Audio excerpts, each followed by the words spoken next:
Okay, so the next chapter is about linear algebra, matrices, and it's entitled The Red Pill. Linear algebra is a broad and very diverse subject in math. It's actually it's hard to find areas of advanced mathematics that don't leverage linear algebra. Also, it has quite a long history. You can definitely see concepts in linear algebra that were articulated back in Babylonian times. They were definitely working with matrices. I think some of their commerce on clay tablets and whatnot had matrices, and they were showing how to do math with it. Also, it possibly even dates back further into ancient Egyptian sources. Now, in terms of Hollywood, there's definitely the trope of the red pill. It's a kind of a callback to The Matrix, the film The Matrix. But also, it showed up in an earlier film called Total Recall. And the whole thing, the idea traces back to a Philip K. Dick story, one of my favorite science fiction novelists. Had a short story called We Can Remember It For You Wholesale. And that's really where this notion of the blue pill and the red pill came from. The red pill signifies an embrace of reality and a call to action. So a mathematician couldn't hope for better. So just to recap a bit about linear algebra, we've got the notion of a vector. So we can have an array of values, one-dimensional. And we can say here we're representing that as a vector x. So it's kind of variable, you could say. We also have the notion of a scalar, which is just simply a value. So we have variable a, which is a scalar. And if you want, you can take and add a vector and a scalar together. It produces another vector. So a plus x. And we can see if we take and add 3 to each of the numbers in x, 2, 3, 1, 0, we end up with 5, 6, 4, 3. So that's addition between a vector and a scalar. We could multiply. We could take a different scalar, say b, with value 2, multiply it times the vector x. We end up with 4, 6, 2, 0. So we end up with another vector. Or we could take two vectors and add them together. Say we have a vector y, 5, 1, 5, 0. We add that to x. We end up with another vector, 7, 4, 6, 0. So the idea is that you can multiply, add, etc. for vectors and scalars. Now, going back to abstract algebra, there's something called a ring, which is a semigroup that has two binary associative operations, addition and multiplication. And it's interesting when you take a look at what you can do with vectors. We've seen where you can take and add two vectors together and end up with another vector. So there's a concept that's called abstract vector space that provides a kind of bridge from abstract algebra into linear algebra. With an abstract vector space, we have definitions for vectors and scalars. We have two binary associative operators, addition and multiplication, defined. So I want to underscore that we can pull along a lot of what we've done with abstract algebra, sort of hoist them up and pull them over into vector and matrices to use linear algebra. The too long didn't read, the TLDR on this. There's a big win if you can apply monoids to large sparse matrices. And we'll have more about that later. But imagine you have a sparse matrix that's representing a graph that has 100 million customers in it. There's going to be a lot of gaps. And really, you want to do very efficient processing on it. So you can apply the monoids to slam together all the gaps. Just run right through those. All right. So now let's get a little edgy here. We'll go on to some new turf. We'll say let's multiply two vectors together. We've got x and y defined. There's some different notions of that, but one is using a dot product. And that's also sometimes called an inner product. But you take two vectors and you take a dot product together, you end up with a scalar. So effectively, you take the elements in each position same position of each vector, you multiply those together and then add them all up. So here I've shown where you take x and y, multiply the elements in the same positions, sum them together, you end up with a scalar 18. Comes in handy in certain ways. We can use a linear algebra package in Python. There's one called NumPy that's very popular. We can use that to perform a dot product. So taking some of the vectors and scalars we're using in previous examples. We'll try those in Python. If you want to take a look, the documentation for NumPy is great. It's listed on this URL here, docs.scipy.org. So I've got chapter 4, linearalgebra.py. OK, so I'm going to take some code here. First, I've got Python import NumPy, and I'm going to give it an alias, something easier to type. I'll call that package np. And I'm defining a equals 3, b equals 2. I've got an array, a vector here for x and for y. First thing I'm going to do is add them together.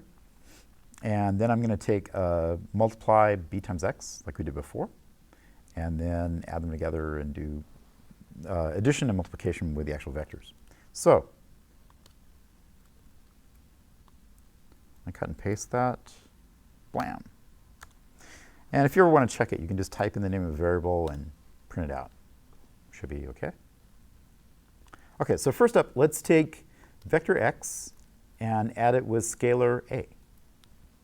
Blam. So there you get, adding 3, the number 3 is variable a. Add that scalar to vector x, you end up with 5, 6, 4, 3, like we had before. And if I multiply x times b, again, 4, 6, 2, 0, what we had before. And if I take and add two vectors together, x and y, blam, I get 7, 4, 6, 0, like we had before. And if I take the dot product of x and y, blam, get 18. NumPy is really great. There's a lot of different kinds of linear algebra operations that you can do in this package. So in Python, when we're working with NumPy, we can take an array and reshape it into a matrix. This is how you get data into a matrix in Python. And once we've got that, then we can perform different types of matrix addition, multiplication, etc. So we're going to work with two matrices here, A and B, and also a vector, vector x. Got some values there. So first up, I'm going to use NumPy to calculate matrix operations. So I'm going to define A and B and x, and then first do an addition, and then do a dot product. OK, so I've got some code here in Python using NumPy for calculating matrix operations. I'm going to cut and paste this. First off, my definitions for A, B, and vector x. Cut and paste those in. Great. So if I type A, it'll show me what matrix A looks like. OK. Now what I'm going to do is use NumPy to add two matrices together, A and B. So np.add A, B, blam. So now I've taken these two matrices and the respective elements, add them together. And now I'll take and do a matrix multiply, like a dot for vectors. Blam. Oh, sorry. Actually, what this was doing was not matrix multiply. This was actually doing a matrix multiplied times a vector. So I've taken matrix A and vector x and done the dot product on that, and I come out with 8 and 18, another vector. OK, so I can use NumPy to do those kinds of operations. Recall that when we have a monoid, that's a semigroup that has a unique identity element. So we have something like that in linear algebra. For matrices, we have an identity element that we call the identity matrix I. It's a special matrix, always has the same form, regardless of what size it is. But it's got the value 1 in the diagonals, and then it's got zeros for all the other elements. So you can see here, we've got matrix I. It's a 2 by 2 matrix. And then say we've got some matrix A, another 2 by 2 matrix. If we multiply A times I, we get A. So that works for a monoid. If I want to try to do this in NumPy, let's see here. OK, so I've got some Python here to use NumPy to show about an identity matrix I. I'm going to define matrix A and matrix I. First off, let me cut and paste that code. OK, over here, I'll bring up a Python prompt. Paste that in. OK, so I've got matrix A. I've got matrix I. Again, there's a 1 in the diagonal, zeros everywhere else. If I come in and say np.ai, I'll multiply A times I, and I come out with A again. Okay, so it's a unique identity element. One more definition before we get on to more interesting things. One of the real essential parts of linear algebra is if you have a matrix A, you can take the determinant of matrix A. We would say det A, or maybe put vertical bars on it. But we find a determinant of a matrix with a special formula. So I'm going to use some notation here. If I've got a matrix A,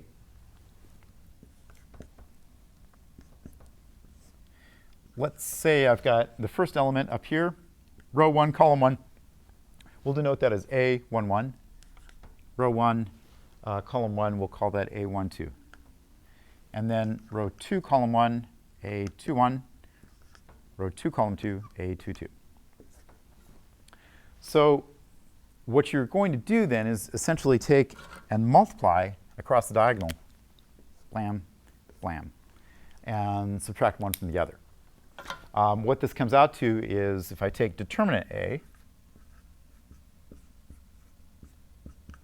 okay, that's going to be A11 times A22, which is essentially this diagonal here, A11, A22, and subtract off A12 times A21, which is this diagonal here. So that's a formula we use to calculate the determinant.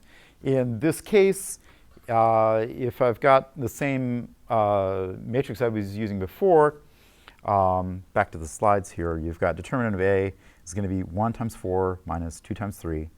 Same as saying 4 minus 6, same as saying negative 2. So determinants show up a whole lot. We'll come back to those. I can do this in NumPy. I'm going to define matrix A, again, doing the reshape. And then let me cut and paste that part.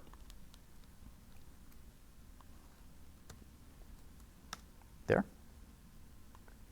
And if I come in and use NumPy, I'm using the lin-alg package. And there's a function det, determinant. Blam. So I come up with negative 2. Again, that came out of matrix A. So it's using this formula here that we'd shown.